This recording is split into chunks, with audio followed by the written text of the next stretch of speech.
talk about this growing level of evidence that the Confederates are here. Yes. And engagements and skirmishes. Uh-huh. And still, Sherman is unconvinced the Confederates are coming. Is this all because he believes he can read the Southern commander's mind, plus that he has a lot of raw recruits here, and he knows better than anybody, including he knows better than the Confederates what they're going to do? Exactly. One stacks on top of the other, but the only thing all of these ideas have in common is that he's absolutely sure. He's not blessed with a minute of doubt. I'm actually fine right now. Thank you so much. Or he's insane. Well, he had a battalion of cavalry. He had a battalion of cavalry. Thank you. Let's jump right on into this. I told you before, deep reconnaissance, we've been talking about picketing. We've been talking about protection. We've been talking about camp security. There's another level of intelligence, of gathering intelligence, and that is reconnaissance. And that is scouting. And that is the job of the cavalry. So what is up with Sherman's cavalry? He actually has some very good cavalry. The 5th Ohio Cavalry, a battalion of the 5th Ohio Cavalry under Major Ricker. And they've been on site since Sherman arrived. They've been scouting. They've been out as far as where Selmer is now. They've been down as far as where Mickey is now. They have met Confederates and had skirmishes in the woods with other Confederate cavalry. On the day of Buckland's fight, it is the 5th Ohio Cavalry that comes pounding out of their camp and straight up this road, and they arrive with Sherman at the end of Buckland's battle. And this is the denouement of that story. I didn't tell it there. I wanted to tell it when I got here. The cavalry goes pounding through Buckland's line as he comes retreating back. They go straight on down that road, what's called the Ridge Road, through an area where the timber's all been blown down, a windfall of timber, an area called Fallen Timbers, that we shall meet again. Go through that, through a valley, up a very high hill, to within about a mile of a place called Mickey's Farm, where the entire Confederate Army has arrived. The only people out there on the edge of the hill is a battalion of several regiments of the leading Confederate infantry brigade under the command of General Patrick Cleburne. And they're along the top of the hill there. And as Ricker's men come up over the crest of the hill, 2 regiments of Cleburne's division and a brigade and a battery of artillery are there, and they blast into the 5th Ohio. They miss, thankfully, for the 5th Ohio. A couple of guys go down. They get up, wounded, collected by their comrades. The 5th Ohio comes galloping back down the hill, having seen the Confederate Army, but only 2 regiments of it. They didn't get past Cleburne. They never saw what's back there at Mickey. They came in.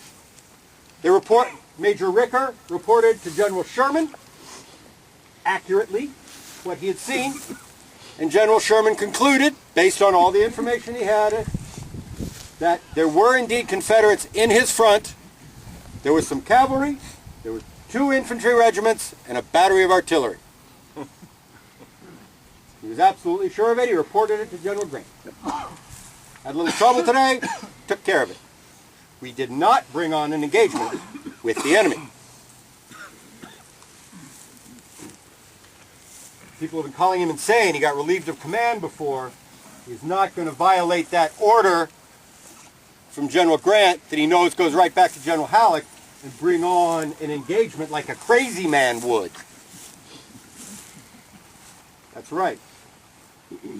He also has some green troops who've gotten a little beyond themselves, some officers that went out beyond the picket line to train. They should have known better than that. So it's time to discipline these troops, give them a good talking to. Pulls the picket line back in, makes sure that everybody is exactly where they're supposed to be. Down there. Not out here. Comes up with a plan. The evening of the 5th. On the evening of the 5th, he takes supper at his headquarters with Colonel Hildebrand, one of his brigade commanders, Major Fearing, one of his subordinates, commander of the 77th Ohio Regiment, Captain Mason's regiment, the men who'd seen the game, gave order to Major Fearing, evening of April 5th, Major Fearing, tomorrow morning at 7 o'clock, we need to push our skirmishers and our pickets back out. Now that we've had this problem with Buckland, we're going to push our skirmishers back out, we're going to put our pickets back out. Tomorrow morning at 7 o'clock, I want you to take the 77th Ohio Regiment out to the C House. This is the C field. I believe it's called SAY sometimes, but I know that they called it C because that's how they wrote it, SEE, in their letters and reports. Down here at the end. Once Fearing comes out here, Sherman tells him he's going to find some Confederate cavalry, and he can beat up on them, chase them away.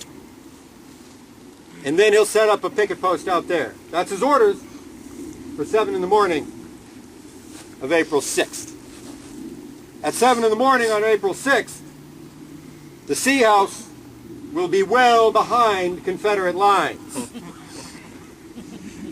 And Major Fearing and his regiment will be fighting for their lives within 500 yards of their tents. The cavalry. Sherman had good cavalry. Major Ricker, 5th Ohio Cavalry. But the army is just coming together. The army is just coming together. It's a brand new army. New regiments are arriving all the time. And the 5th Ohio did a great job on April 4th. Sherman made sure that Grant knew that. So on April 5th, an order came reassigning the 5th Ohio Cavalry to another division and telling Sherman that he could now have the 4th Illinois Cavalry, just arrived from Illinois. An administrative change. Transfer of units from one division to another.